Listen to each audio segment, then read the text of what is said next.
कौन सा ग्रह से कौन सी बीमारी होती है, इनसे जानते हैं। क्या शुभ नाम हुआ? मेरा नाम हुआ कुश कुमार हुआ।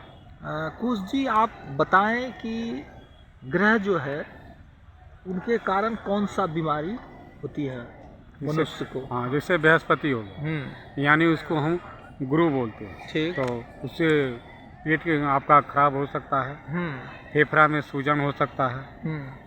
अगर मान लीजिए सूर्य खराब है तो मुंह से लार आएगा और झाग आएगा और शारीरिक कमजोर हो सकता है। चंद्रमा खराब है, दिल कमजोर होगा, आँख कमजोर होगा। शुक्र अगर खराब है तो डायबिटीज भी हो सकता है, स्किन में प्रॉब्लम हो सकता है। अगर मंगल खराब है तो रक्त की समस्या हो सकता है। बुध खराब है तो नाड़ी का समस्या हो सकता है। इधर सुनिए, ये आप कितने दिनों से ये सब करते हैं? ये हमको कोई सिखाया नहीं। अच्छा। ये हम खास कर जब छोटे थे, तो हमारे गांव में मिश्र जी आते थे। अच्छा। तो हम लोगों का जो जन्म कुंडली है, मेरे पिताजी का है, मेरे बाबा का भी है, मेरे परदादा का भी है। ये जो है 50, 60, 70 साल ये पुराना चीज़ है। तो ये रहते रहते जब भी कोई पंडित या कोई मिश्र जब आते थे तो हम लोगों को जन्म कुंडली बनाने के लिए, तो उसी में हम लोग सीख गए हैं। तो ये मेरा हॉबी है, कोई हमको सिखाया नहीं। अच्छा, आप बता रहे थे कुछ पत्थर के बारे में। हाँ, जैसे शनि है, शनि खराब हो गया, नेत्र रोग हो सकता है, खांसी हो सकता है। राहु है, तो अगर राहु खराब है अगर तो अचानक कोई समस्या हो सकता है। अच्छा, अचानक अगर अच्छा राहु है तो अचानक ठीक भी हो सकता है। अगर मान लिए केतु खराब है, शुक्र का भी काम है शुगर डायबिटीज पैदा करना, और केतु का भी काम है कि डायबिटीज आपको हो सकता है। बड़ा जो बीमारी होता है, कैंसर होता है, हेपेटाइटिस बी होता है, एड्स होता है। खास अगर जिसका बृहस्पति खराब है तो एक डेग भी उसको चलना बड़ा मुश्किल है। अच्छा। हाँ, अगर शनि खराब है, राहु के केतु हो आ गया का दृष्टि पड़ गया तो निश्चित है कैंसर हो सकता है।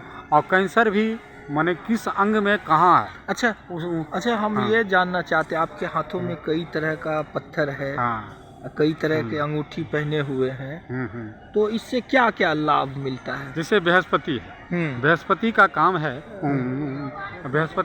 अगर कोई किसी लड़की का शादी नहीं हो रहा, अगर किसी लड़का का शादी नहीं हो रहा, अगर उसका जन्म कुंडली देख लीजिएगा। अगर हम लोग जन्म कुंडली में जो होता है ना, लग्नेश देखते हैं, पंचमेश देखते हैं और नवमेश देखते हैं, और 10वां जो भाग होता है सो देखते हैं। तो इस पर डिपेंड करते हैं कि वो मन किस टाइप का आदमी होगा। अगर केंद्र में अगर आपका अच्छा बैठा हुआ है, केंद्र में बैठा, अगर बृहस्पति बैठा हुआ है, सूर्य बैठा हुआ है, मंगल बैठा हुआ है, चंद्रमा बैठा हुआ है, तो ऐसे आदमी जो होता है उसे अंगूठी पहनने की कोई आवश्यकता नहीं। वो जन्मजात जो होता है आदमी भाग्यशाली होता है। अच्छा। अगर हाँ, लेकिन क्या कहते हैं, अंतरदशा, महादशा, जोगनी, पर्तन दशा जो होता है उसमें कभी कभी चेंजिंग होता है।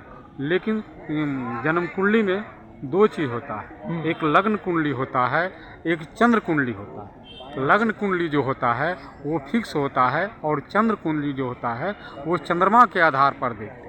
जैसे देखिए, जिसको अगर मान लीजिए बृहस्पति ठीक है, अगर चंद्रमा ठीक है तो उसको हम गज केसरी योग बोलते हैं। जैसे आप पुस्तक लिखते हैं, अच्छे लोगों से बातचीत करते हैं, आपको लिखने पढ़ने की कला है और आप में भाषण देने की कला है।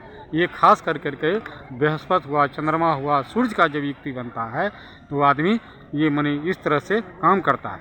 अगर कोई अंगुली इस तरह से उठा रहा है तो ऐसे आदमी को समझिए कि प्राय हुआ जो है बृहस्पति प्रधान व्यक्ति है।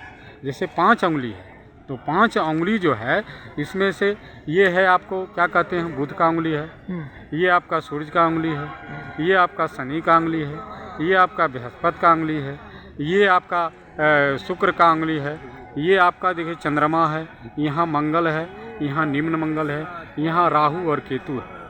माने हम लोग किसी को देख करके उसकी आवाज़ को भी पढ़ सकते हैं, उसकी क्या कहते हैं हाथ की रेखा को भी देख सकते हैं, लेकिन जिसका जन्म कुंडली अगर जो देख लेंगे तो उसके बारे में वर्तमान का स्थिति क्या है वो चीज़ हम बता सकते हैं। जैसे दर्पण के सामने में आप खड़ा होते हैं तो पूरा जो आपका क्या कहते हैं जो पूरा शरीर जो दिखाई देता है, खासकर वही जन्म कुंडली है। जन्म कुंडली अगर है तो आपका सही निदान हो जाएगा।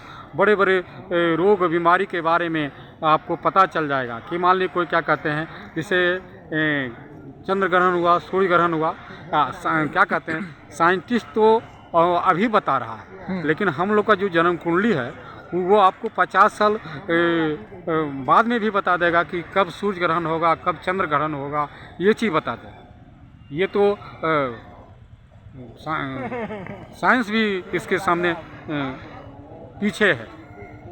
ये आप क्या कहते हैं मेसोपोटामिया के समय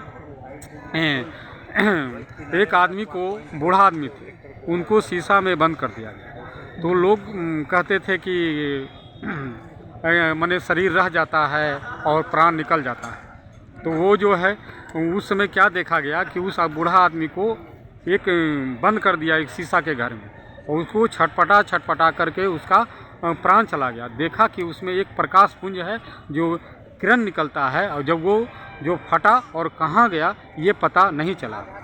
ये आत्मा अजर हमारा जो शरीर है वह रह जाता है। मान लिए जैसे पहला घर है लग्न का है, ये जो 12 घर में जो है ना वो उसी में चाचा चाची, भाई बहन, टोला पड़ोस, माता पिता, सारा चीज़ उसमें दर्शाया हुआ रहता है। अगर उसी के बारे में आपका साथी कैसा होगा, आपका विचार कैसा होगा, आपकी पत्नी कैसे मिलेगी, आपकी माता पिता का कैसे होंगे, वो सारा चीज़ उसमें उस जन्म कुंडली में दर्शाया हुआ रहता है।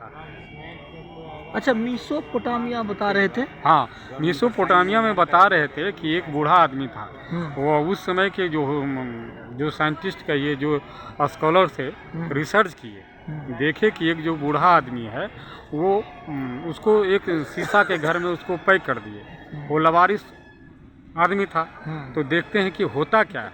तो वो छटपटा के आदमी मिल गया, क्योंकि ऑक्सीजन जब मिलेगा नहीं, कार्बन डाइऑक्साइड रहेगा तो आदमी को परेशानी होगा। वो तो मरने वाले ही थे, वह मर ही गए। लेकिन वही देखा कि एक मने रेज निकला, उसमें जो रेज जो चारों तरफ नाच करके वो निकल गया और आकाश मंडल में कहाँ गया वो किसी को भी नहीं पता चला। उसी समय से ये कहा गया कि वास्तविक में जो आत्मा है जो अजर अमर है, चलिए वो मरने वाला नहीं। चलिए बहुत अच्छा। शरीर मेरा यानी आत्मा में ही परमात्मा है। आत्मा में ही परमात्मा। चलिए बहुत आप जैसा कर्म करेंगे वैसा फल मिलता है। चलिए बहुत अच्छा।